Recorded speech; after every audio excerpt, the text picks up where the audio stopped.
Hello friends, circle study में आपका स्वागत है। टॉपिक वाइज करंट अफेयर से पिछले एक साल का जितने भी मोस्ट इम्पॉर्टेंट करंट अफेयर के क्वेश्चन हैं उनको इस वीडियो में इंक्लूड किया गया है। आज का टॉपिक है साइंस एंड टेक्नोलॉजी से रिलेटेड पिछले एक साल का करंट अफेयर से क्वेश्चन है, तो आप लोग लास्ट तक वीडियो देखना और कंटेंट अच्छा लगे तो एक लाइक और एक अच्छा सा कमेंट जरूर कीजिएगा। और अभी तक चैनल से नहीं जुड़े हैं तो वीडियो को नीचे रेड कलर में सब्सक्राइब लिखा होगा, उस पर आपको टच कर देना और बगल में बेल आइकन को भी टच करके ऑल नोटिफिकेशन ओपन कर लेना ताकि आपको लेटेस्ट अपलोड वीडियो का नोटिफिकेशन मिलता रहे। दोस्तों, पीडीएफ आपको चाहिए तो वीडियो के नीचे डिस्क्रिप्शन में टेलीग्राम चैनल का लिंक दिया गया है, आप टेलीग्राम चैनल से ज्वाइन होकर पीडीएफ डाउनलोड कर सकते हैं। और वीडियो अच्छा लगे तो लाइक करना, शेयर नहीं किया तो फेसबुक व्हाट्सएप पर भी शेयर कर सकते हैं। तो पहला प्रश्न है, ट्रांजिटिंग एक्सोप्लैनेट सर्वे सैटेलाइट जिसने हाल ही में एक नई रहने योग्य एक्सोप्लैनेट की खोज की है किस अंतरिक्ष एजेंसी से संबंधित है? सही आंसर हो जाएगा national aeronautics and space administration यानी कि नासा से संबंधित है।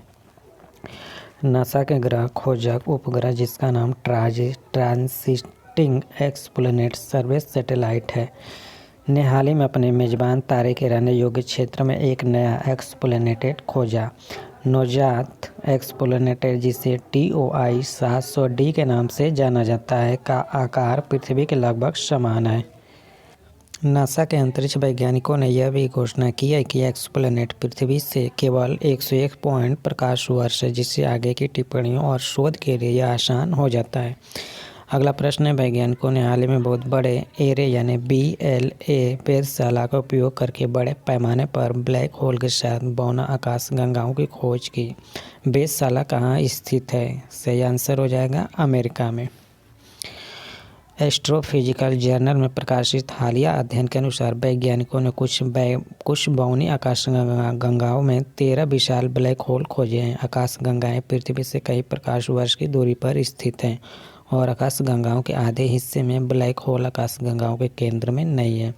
ब्लैक होल के साथ आकाश गंगाओं की उच्च रिजोल्यूशन छवियों को वेरी लार्ज एरे वेधशाला का उपयोग करके कैप्चर किया गया था। यह एक रेडियो टेलीस्कोप वेधशाला है जो न्यू मैक्सिको US BLA में स्थित है, जिसे राष्ट्रीय रेडियो खगोल विज्ञान वेधशाला द्वारा स्थापित किया गया था। अगला प्रश्न है, विकलांग विमान वसूली उपकरण यानी डेयर पाने वाला पहला भारतीय हवाई अड्डा कौन सा है? सही आंसर हो जाएगा केम्पेगौड़ा अंतर्राष्ट्रीय हवाई अड्डा बेंगलुरु का केम्पेगौड़ा अंतर्राष्ट्रीय हवाई अड्डा पहला भारतीय हवाई अड्डा है जो विकलांग विमान को ठीक करने की क्षमता के साथ है। हाल ही में बेंगलुरु इंटरनेशनल एयरपोर्ट लिमिटेड ने बेंगलुरु हवाई अड्डे के लिए विकलांग विमान पुनर्प्राप्ति उपकरण के निर्माण और तैनाती के लिए प्रमुख विमान उपकरण आपूर्तिकर्ता कुंज GmbH के साथ भागीदारी की है। इस साझेदारी का कुंज GmbH बायल के सहयोग से विकलांग विमान वसूली प्रशिक्षण के लिए केंद्र स्थापित करेगा। अगला प्रश्न है, हाल ही में सड़क सुरक्षा हितधारकों की बैठक में इंटीग्रेटेड रोड एक्सीडेंट डेटाबेस यानी IRAD की संस्था द्वारा विकसित किया गया था। सही आंसर हो जाएगा भारतीय प्रौद्योगिकी संस्थान मद्रास द्वारा। केंद्रीय मंत्रियों राजनाथ सिंह और नितिन गडकरी ने सड़क सुरक्षा हितधारकों की बैठक के दौरान एकीकृत सड़क दुर्घटना डेटाबेस का शुभारंभ किया। IRAD एक केंद्रीय दुर्घटना डेटाबेस प्रबंधन प्रणाली है। सड़क दुर्घटनाओं के कारणों का विश्लेषण करने और उन्हें कम करने के लिए समाधान बनाने के लिए डेटाबेस को भारतीय प्रौद्योगिकी संस्थान मद्रास द्वारा रुपये की परियोजना लागत के साथ विकसित किया गया था। 258 करोड़ यह पहल विश्व बैंक द्वारा समर्थित है और इसे राष्ट्रीय सूचना विज्ञान केंद्र के माध्यम से कार्यान्वित किया जाता है। अगला प्रश्न, हाल ही में किस चिपसेट निर्माण फर्म ने एंड्रॉयड स्मार्टफोन के लिए इसरो के NVLC GPS के साथ पहले चिपसेट की घोषणा की है? सही आंसर हो जाएगा क्वालकॉम। अमेरिका स्थित सेमीकंडक्टर और टेलीकॉम उपकरण कंपनी क्वालकॉम ने हाल ही में एंड्रॉयड स्मार्टफोन के लिए इसरो के VLC GPS के साथ पहले चिपसेट की घोषणा की। नए क्वालकॉम चिपसेट पर चलने वाले स्मार्टफोन भारतीय क्षेत्र और पड़ोसी देशों के भीतर भारतीय क्षेत्र उपग्रह नेविगेशन प्रणाली NVLC का उपयोग करेंगे। चिपसेट भी सबसे अधिक इस्तेमाल किए जाने वाला ग्लोबल नेविगेशन सैटेलाइट सिस्टम का समर्थन करेगा।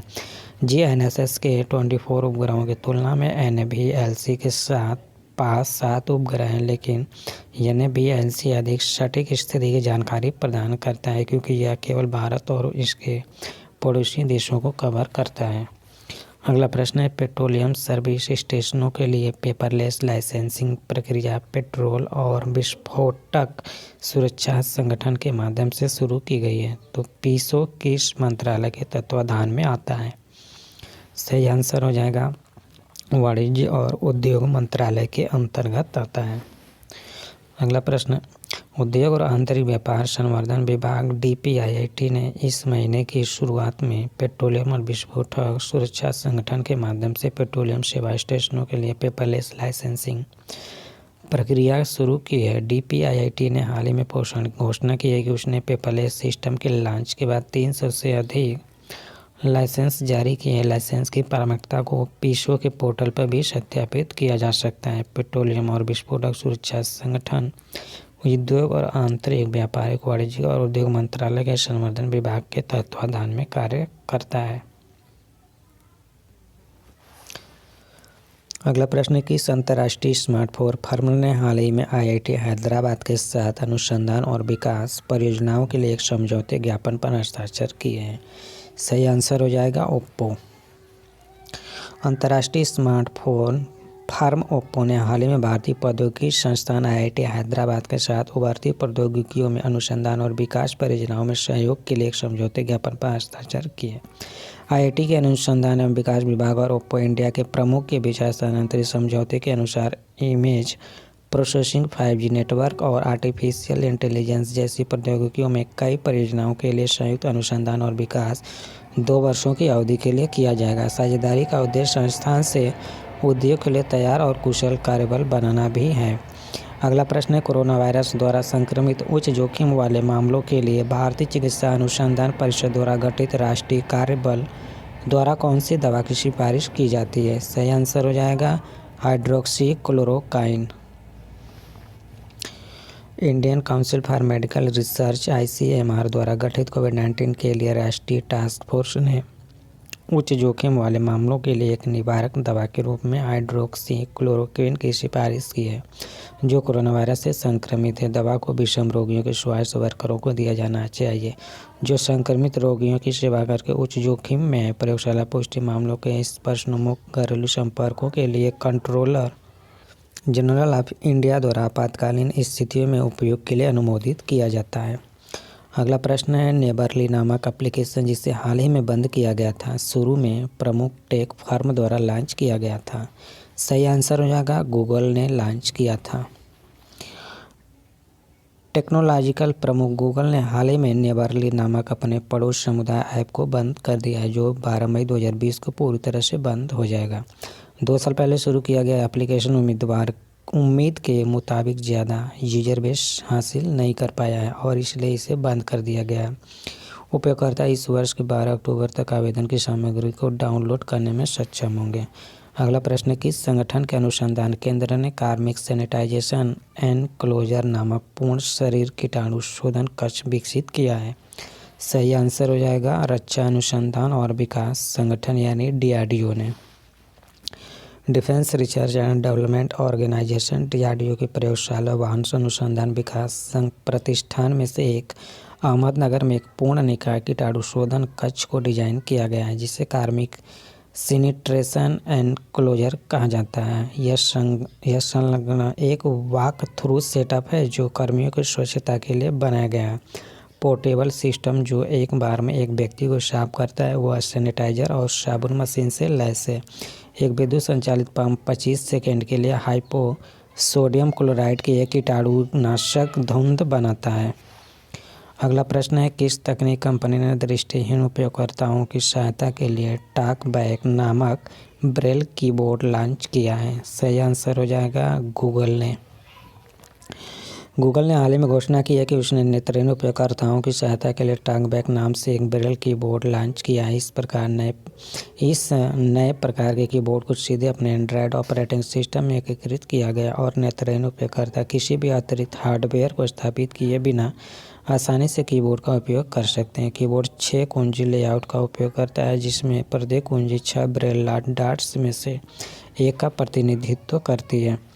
अगला प्रश्न है, reverse transcription polymerase chain reaction शब्द जो अक्सर खबरों में देखा जाता है, एक प्रक्रिया है जिसका उपयोग किस उद्देश्य के लिए किया जाता है। सही आंसर हो जाएगा परीक्षण कोरोना वायरस के लिए। भारत में सार्स-कोवी-2 वायरस या कोरोना वायरस के परीक्षण के लिए reverse transcription polymerase chain reaction test का उपयोग किया गया है। यह एक महंगी परीक्षा है क्योंकि यह आयातित मशीनों का उपयोग करके किया जाता है और नमूना लेने के बाद परिणाम प्रदान करने में 5 घंटे से अधिक समय लगता है। हाल ही में Shri Chitra Tirunal institute for medical sciences and technology Thiruvananthapuram के वैज्ञानिकों ने एक नैदानिक kit Chitra gene lamp N विकसित की है, जो RT लैंप तकनीक का उपयोग करती है। यह कम खर्चीला है और 2 घंटों में से भी कम समय में परिणाम दे सकता है। अगला प्रश्न है, GST के एक स्वायत्त संस्था द्वारा हाल के एक अध्ययन में ऊर्जा रूपांतरण उपकरणों में उत्प्रेरक विकसित करने के लिए किस जल प्रजाति के अंग का उपयोग किया गया है। सही आंसर हो जाएगा मछली का। नैनो विज्ञान और प्रौद्योगिकी संस्थान INST मोहाली विज्ञान और प्रौद्योगिकी विभाग के तहत एक स्वायत्त संस्थान के वैज्ञानिकों ने हाल ही में पता लगाया कि रूपांतरण उपकरण बनाने में उपयोग किए जाने वाले कुशल इलेक्ट्रो उत्प्रेरक विकसित करने के लिए मछली के गीस का उपयोग किया जा सकता है। इस प्रकार विकसित उपकरणों को अधिक किफ़ायती और पर्यावरण के अनुकूल होने का दावा किया जाता है। यह कार्बन PTC उत्प्रेरक प्रवाहकीय प्लेटिनम से बेहतर काम करने की भी उम्मीद है। अध्ययन को अमेरिकन केमिकल सोसाइटी के अकार्बनिक रसायन विज्ञान जर्नल में प्रकाशित किया गया है। अगला प्रश्न है, कर्मी बोर्ड जिसे हाल ही में खबरों में देखा गया था, किस राज्य सरकार अस्पताल में तैनात एक रोबोट है। सही आंसर हो जाएगा केरल। केरल के गवर्नमेंट हॉस्पिटल ऑफ अर्नाकुलम ने कोविड-19 आइसोलेशन वार्डों में कोरोना वायरस रोगियों को भोजन और दवाइयाँ परोसने के लिए कर्मी बोट नाम का एक रोबोट तैयार किया है। रोबोट को डॉक्टरों और स्वास्थ्य कार्यकर्ताओं के जोखिम को कम करने के लिए कोरोना वायरस से अनुबंधित किया गया है।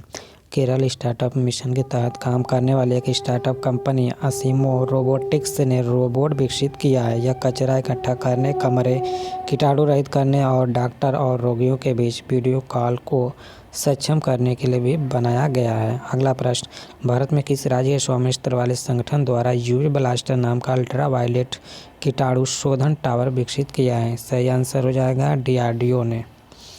नई दिल्ली स्थित laser science and technology centre defence research and development organisation की एक प्रयोगशाला ने गुड़गांव स्थित एक निजी फर्म के सहयोग से UV ब्लास्टर नाम से एक अल्ट्रा वायलेट कीटाणु शोधन टावर विकसित किया है। इस उपकरण का उपयोग प्रयोगशालाओं में इलेक्ट्रॉनिक उपकरण, कंप्यूटर और अन्य गैजेट्स जैसी सतहों के कीटाणु शोधन के लिए किया जाता है, जिन्हें पारंपरिक रासायनिक तरीकों से कीटाणु रहित नहीं किया जा सकता है।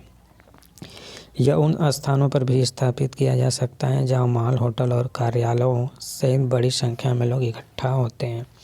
अगला प्रश्न है, कोविड कवच एलिसा क्या है, जो हाल ही में खबरों में देखा गया है। सही आंसर हो जाएगा परीक्षण किट है। Indian council of medical research के तहत पुणे स्थित नेशनल इंस्टीट्यूट ऑफ वायरोलॉजी ने कोविड-19 के लिए कोविड कवच एलिसा नाम से पहली स्वदेशी एंटीबॉडी डिटेक्शन किट को सफलतापूर्वक विकसित किया है। तकनीकी रूप से यह कोरोना वायरस का पता लगाने के लिए एक एंटी SARS-CoV-2 मानव IgG एलिसा यानी एंजाइम लिंक्ड इम्यूनोसॉर्बेंट परख परीक्षण किट है। केंद्रीय स्वास्थ्य मंत्रालय के अनुसार किट 2.5 घंटों में एक साथ 90 नमूनों का परीक्षण कर सकती है। इससे देश में परीक्षण की गति तेज होने की उम्मीद है। अगला प्रश्न है, TBS समूह और सुंदरम मेडिकल फाउंडेशन ने किस संस्था के साथ मिलकर द सुंदरम बेंटागो नामक श्वसन यंत्र विकसित किया है। सही आंसर हो जाएगा IIT मद्रास के साथ। TBS समूह और सुंदरम मेडिकल फाउंडेशन ने IIT मद्रास के साथ मिलकर सुंदरम बेंटागो नामक एक सस्ती और स्वचालित श्वसन सहायता उपकरण विकसित किया। इस डिवाइस को MIT, बोस्टन जैसे संस्थानों के मार्गदर्शन के साथ साथ मद्रास मेडिकल कॉलेज और कावेरी अस्पताल जैसे अस्पतालों के सहयोग से विकसित किया गया है। डिवाइस रोगियों और श्वसन सहायता प्रदान करने के लिए स्व फुलाया बैग या AMBU बैग के स्वचालित निचोड़ का उपयोग करता है। अगला प्रश्न, किस प्रौद्योगिकी कंपनी ने हाल ही में अमेरिकी रक्षा विभाग के साथ प्रतिष्ठित क्लाउड प्रोजेक्ट जीता है? सही आंसर हो जाएगा गूगल ने। प्रौद्योगिकी प्रमुख गूगल ने हाल ही में अमेरिका रक्षा विभाग के साथ प्रतिष्ठित क्लाउड परियोजना को प्राप्त किया है। यह अमेरिकी सरकार की परियोजना गूगल की DoD डिफेंस इनोवेशन यूनिट के साथ पायलट प्रोजेक्ट है। यह परियोजना दुनिया भर में साइबर खतरों से बचाव और सुरक्षा के लिए सुरक्षित क्लाउड प्रबंधन समाधान के निर्माण के बारे में है। इससे पहले गूगल ने $10 बिलियन का पेंटागन क्लाउड प्रोजेक्ट खो दिया था, जिसे उसके समकक्ष माइक्रोसॉफ्ट ने जीता था। अगला प्रश्न है, किस प्रमुख प्रौद्योगिकी कंपनी ने लोगों को दूर बनाए रखने में मदद करने के लिए सोडर नाम से एक नया एप्लीकेशन लॉन्च किया है? सही आंसर हो जाएगा गूगल ने लॉन्च किया है। प्रमुख प्रौद्योगिकी फर्म गूगल ने लोगों को सामाजिक दूरी बनाए रखने में मदद करने के लिए सोडर नाम से एक नया एप्लीकेशन लॉन्च किया। आवेदन इस उद्देश्य के लिए संवर्धित वास्तविकता का उपयोग करता है। ये उपयोगकर्ता के स्मार्टफोन कैमरा का उपयोग करके एक दृश्य सीमा बनाता है और दिखाता है कि कौन वास्तविक समय के आधार पर उसी दूरी को तोड़ रहा है। इससे पहले संयुक्त राष्ट्र प्रौद्योगिकी नवाचार लैब्स ने एक मुफ्त मोबाइल सोशल डिस्टेंसिंग ऐप 1.5 जारी किया था, जो ब्लूटूथ सिग्नल का उपयोग करता है। अगला प्रश्न है, नस्लीय प्रोफाइलिंग चिंताओं के बीच किस प्रौद्योगिकी कंपनी ने चेहरे की पहचान सॉफ्टवेयर को गिरा दिया है? सही आंसर हो जाएगा IBM ने।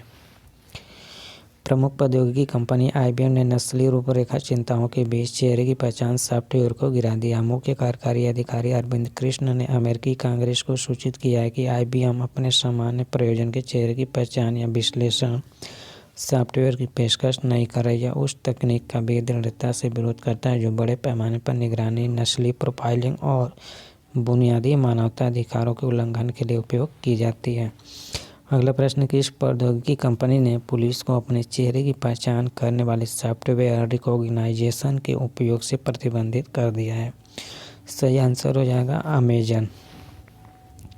प्रौद्योगिकी प्रमुख अमेजन ने संयुक्त राज्य अमेरिका में देशव्यापी विरोध प्रदर्शन के बीच पुलिस को चेहरे की पहचान करने वाले सॉफ्टवेयर रिकॉग्निशन के उपयोग पर 1 वर्ष के लिए प्रतिबंध लगा दिया है। चेहरे की पहचान प्रणाली के उपयोग से गलत त्वचा वाले लोगों की गलत पहचान के लिए आलोचना का सामना करना पड़ता है। हालांकि कानून प्रवर्तन एजेंसियां केवल संदिग्धों की पहचान करने के लिए चेहरे की पहचान का उपयोग करती है। आलोचकों का कहना है कि इसका दुरुपयोग किया जा सकता है। इससे पहले IBM ने अपने चेहरे की पहचान सॉफ्टवेयर को रद्द कर दिया था। माइक्रोसॉफ्ट भी पुलिस पर प्रतिबंध लगाने में शामिल हो गया। पुलिस ने इसके मान्यता सॉफ्टवेयर का उपयोग किया है। अगला प्रश्न है, L1 एक प्रजाति जो हाल ही में समाचारों में देखी गई थी? सही आंसर हो जाएगा झींगा।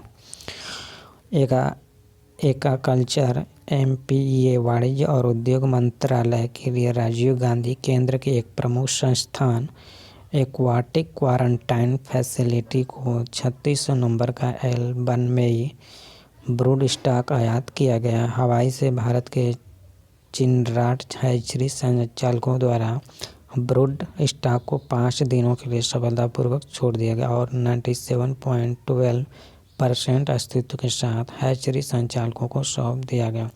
यह एक्वाटिक क्वारंटाइन फैसिलिटी की स्थापना के बाद पहली बार हासिल किया गया। अगला प्रश्न, किस सोशल मीडिया प्लेटफॉर्म ने भारत में इट्स बिटवीन यू नाम से एक अभियान शुरू किया है? सही आंसर हो जाएगा व्हाट्सएप ने। सोशल मीडिया की दिग्गज कंपनी व्हाट्सएप ने भारत में इट्स बिटवीन यू नाम से अपना पहला ब्रांड अभियान शुरू किया है। व्हाट्सएप ने भारतीय निदेशक गौरी शिंदे के साथ मिलकर विज्ञापन एजेंसी BBDO इंडिया के साथ मिलकर 2 विज्ञापन बनाए जो इस बात पर प्रकाश डालते हैं कि व्हाट्सएप की विशेषताएं व्यक्ति की बातचीत की नकल करने में कैसे मदद करती है। अगला प्रश्न है, इंडियन इंस्टीट्यूट ऑफ एस्ट्रोफिजिक्स के शोधकर्ताओं के अनुसार ब्रह्मांड में कौन सा तत्व सूर्य द्वारा उनके बाद के जीवन में सितारों की तरह निर्मित होता है? सही आंसर हो जाएगा lithium. Indian institute of astrophysics यानी IIA के वैज्ञानिकों द्वारा हाल ही में प्रकाशित अध्ययन के अनुसार ब्रह्मांड में लिथियम का निर्माण सूर्य द्वारा उनके बाद के जीवन में सितारों की तरह किया गया है। विज्ञान और प्रौद्योगिकी विभाग का एक स्वायत्त संस्थान नेचर एस्ट्रोनॉमी में अध्ययन प्रकाशित किया है। सूर्य जैसे कम द्रव्यमान तारे वाले अपने हीलियम कोर बर्निंग चरण के दौरान वैज्ञानिकों के अनुसार लिथियम का उत्पादन करते हैं। यह पहली बार है कि एक स्पष्ट अवलोकन प्रमाण प्रदान किए गए हैं। अगला प्रश्न, किस कंपनी ब्लू जींस नाम से अपना नया वीडियो कॉन्फ्रेंसिंग ऐप लॉन्च किया है? सही आंसर हो जाएगा भारती एयरटेल। भारत की प्रमुख दूरसंचार सेवा प्रदाता भारती एयरटेल ने हाल ही में ब्लू जींस नाम से अपना नया वीडियो कॉन्फ्रेंसिंग ऐप लॉन्च किया है। इस एप्लीकेशन के zoom, Google hangout, Microsoft team और हाल ही में लॉन्च किए गए जियो मीट जैसे प्रतिद्वंदी अनुप्रयोगों से प्रतिस्पर्धा करने की उम्मीद है। ब्लू जींस को अमेरिका की टेलीकॉम कंपनी वेरिजोन के साथ साझेदारी में लॉन्च किया गया है। अगला प्रश्न है, HPV का संक्षिप्त नाम क्या है जिसका उल्लेख WHO और यूनिसेफ ने टीकाकरण में गिरावट के बारे में अपनी सावधानी से किया है? सही आंसर हो जाएगा हेटेरोपैपिलोमा वायरस। विश्व स्वास्थ्य संगठन और यूनिसेफ ने दुनिया भर में जीवन रक्षक टीके प्राप्त करने वाले बच्चों की संख्या में भारी गिरावट के बारे में चेतावनी दी है। कोविड-19 महामारी के कारण होने वाली प्रतिरक्षण सेवाओं में व्यवधान के कारण यह डुबकी देखी गई। 106 देशों में से भेजे जाने वाले HPV ह्यूमन कैपिलोमा वायरस के टीके लगाने के कगार पर है। डिप्थीरिया, टेटनस और परटूसिस DTP3 के खिलाफ टीके की 3 खुराक पूरी करने वाले बच्चों की संख्या भी पिछले 28 वर्षों में पहली बार कम हुई है। अगला प्रश्न, किस संस्था के इनक्यूबेट स्टार्टअप ने कोविड-19 उपचार के लिए एक पोर्टेबल अस्पताल इकाई विकसित की है जिसका नाम है मेडिसिव है? सही आंसर हो जाएगा IIT Madras. Indian institute of technology Madras incubated startup ने मॉड्यूलस हाउसिंग नाम से एक पोर्टेबल अस्पताल इकाई विकसित की है। मेडिसिव नामक फोल्डेबल यूनिट को 2 घंटों के भीतर कहीं भी 4 लोग लगा सकते हैं। उन्हें रोगियों के इलाज के लिए हाल ही में वायनाड जिले केरल में मेडिकैब लॉन्च किया गया था। स्टार्टअप की स्थापना 2008 में 2 IIT पूर्व छात्रों द्वारा की गई थी और यह सूक्ष्म अस्पतालों को विकसित करने की प्रक्रिया में है। अगला प्रश्न है, सौर ऑर्बिटर मिशन नासा और किस अन्य अंतरिक्ष एजेंसी के बीच सहयोग है? सही आंसर हो जाएगा यूरोपीय अंतरिक्ष एजेंसी। सौर ऑर्बिटर मिशन नासा और यूरोपीय अंतरिक्ष एजेंसी के बीच सहयोग है और इसे फरवरी 2020 के महीने में लॉन्च किया गया था। नासा ने हाल ही में ऑर्बिटर से छवियों को जारी किया है जिसमें सूर्य द्वारा ली गई सबसे नज़दीकी तस्वीरें भी शामिल है। अंतरिक्ष यान ने जून के महीने में पहली बार सूर्य को करीब से देखा। सूर्य की परतों को पकड़ने के लिए ऑर्बिटर 6 इमेजिंग उपकरण ले जाता है। अगला प्रश्न है, हाल ही में वैश्विक हाई प्रोफाइल उपयोगकर्ताओं की हैकिंग के बाद भारत सरकार ने किस सोशल मीडिया दिग्गज को नोटिस जारी किया है? सही आंसर हो जाएगा ट्विटर को। भारत की cyber security nodal agency Indian computer emergency response team CERT ने सोशल मीडिया ज्वाइंट ट्विटर को एक नोटिस जारी किया है जिसमें हाल ही में वैश्विक हैकिंग की घटना का पूरा ब्यौरा मांगा गया है जो हाई प्रोफाइल उपयोगकर्ताओं को लक्षित करता है। CERT ने उन भारतीय उपयोगकर्ताओं की संख्या के बारे में भी जानकारी मांगी जो प्रभावित और जिन्होंने दुर्भावनापूर्ण ट्वीट और लिंक का दौरा किया। ऑपरेशन के तौर पर तरीके भी ट्विटर से मांगे गए थे। अगला प्रश्न, international advance research centre for foundation metallurgy and new materials जिसने कृति स्कैन प्रणाली विकसित की है किस शहर में स्थित है? सही आंसर हो जाएगा हैदराबाद में। International advance research centre for powder धातुकर्म और नई सामग्री हैदराबाद ने एक अल्ट्रावायलेट बैगेज कीटाणु शोधन प्रणाली विकसित की है जिसे कृति स्कैन नाम दिया गया है। ARCI एक स्वायत्त R&D centre of department of science and technology ने नोएडा स्थित विहंत टेक्नोलॉजी के साथ साथ सिस्टम को स्वयं विकसित किया है। कॉम्पैक्ट सिस्टम कुशलतापूर्वक एक सूखा और रासायनिक युक्त कीटाणु शोधन बाहर ले जा सकता है। अगला प्रश्न है, सीरस क्या है जिसे नासा द्वारा हाल के एक अध्ययन में संदर्भित किया गया है? सही आंसर हो जाएगा बौना ग्रह है। नासा के डॉन स्पेसक्राफ्ट के हालिया आंकड़ों के अनुसार बौना ग्रह सिरिस, जो मंगल और बृहस्पति के बीच मुख्य क्षुद्रग्रह बेल्ट में स्थित है, एक बंजर अंतरिक्ष चट्टान है। ये पहले यह माना जाता है कि बौना ग्रह बंजर, लेकिन एकत्रित किए गए आंकड़ों से पता चलता है कि यह एक पानी से भरपूर जगह और खारे पानी का एक बड़ा और गहरा भंडार हो सकता है। वर्ष 2015 में डॉन अंतरिक्ष यान सिरिस पहुंचा, जो हमें पृथ्वी के चंद्रमा से बहुत छोटा था। अगला प्रश्न, टेलीस्कोप ने हेलो नामक गैस के विशाल लिफाफे का पता लगाया जो एंड्रोमेडा आकाश गंगा को घेरे हुए है। सही आंसर हो जाएगा हबल स्पेस टेलीस्कोप।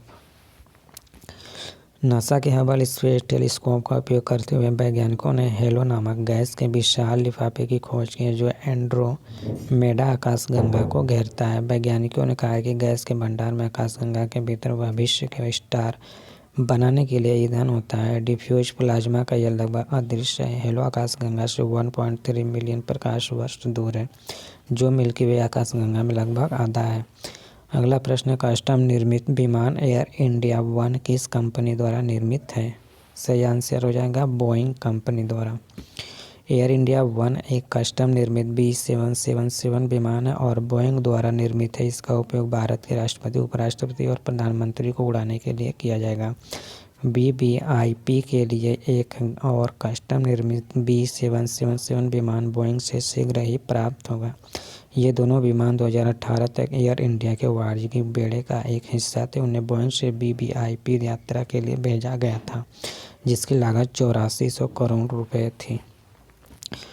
अगला प्रश्न, किस संगठन ने कोविड-19 उपचार के लिए अत्यधिक शुद्ध एंटीसेरा विकसित किया है? सही आंसर हो जाएगा ICMR। Indian council of medical research ने कोविड-19 की रोकथाम और उपचार के लिए अत्यधिक शुद्ध एंटीसेरा विकसित किया है। हैदराबाद स्थित बायोलॉजिकल ई लिमिटेड के साथ ICMR ने अत्यधिक शुद्ध एंटीसेरा विकसित किया है, जिससे कोविड-19 के प्रोफिलैक्सिस और उपचार के लिए जानवरों में पाला गया था। यह पहले वायरल और बैक्टीरियल संक्रमणों के इलाज के लिए चिकित्सा विज्ञान में उपयोग किया जाता है। अगला प्रश्न, किस प्रौद्योगिकी कंपनी ने अपने व्यावसायिक सॉफ्टवेयर पैकेज का नाम बदलकर कार्य क्षेत्र कर दिया है? सही आंसर हो जाएगा गूगल। प्रौद्योगिकी मेजर गूगल ने हाल ही में अपने व्यावसायिक उपकरणों के पैकेज के लिए नए कार्यक्षेत्र के रूप में गूगल कार्यक्षेत्र की घोषणा की। ईमेल और दस्तावेज संपादन सहित पैकेज को पहले जी सूट ब्रांड द्वारा जाना जाता था, जिसे 2016 में पेश किया गया था। गूगल ने कुछ नई सुविधाओं को भी लॉन्च किया है, जिसमें अन्य लोगों के साथ सहकर्मियों के साथ वीडियो चैट का एकीकरण शामिल है। अगला प्रश्न, नीति आयोग ने किस तकनीक के साथ frontier technology cloud innovation centre की स्थापना की है? सही आंसर हो जाएगा अमेजन के साथ। भारत के think tank NITI Aayog national institution for transforming India ने अमेजन वेब सीरीज यानी AWS के साथ frontier technology cloud innovation centre की स्थापना की है।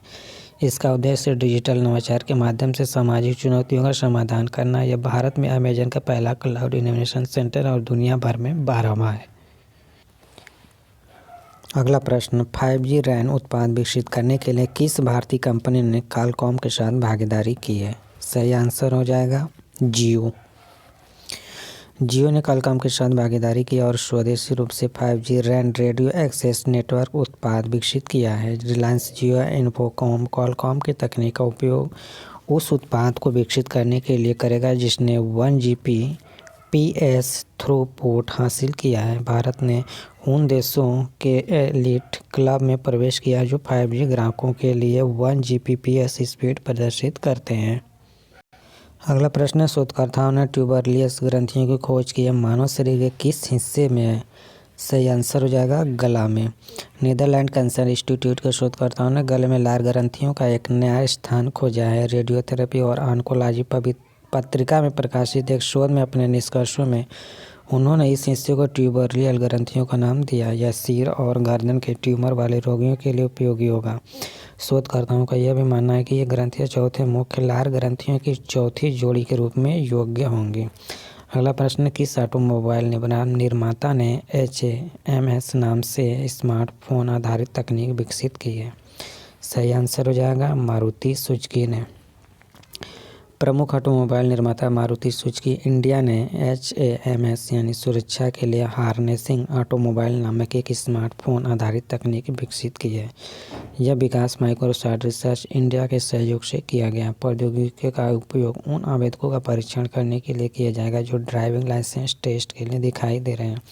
नई तकनीक पहले ही ADTC यानी कि automated driving test centre Dehradun में तैनात की जा चुकी है।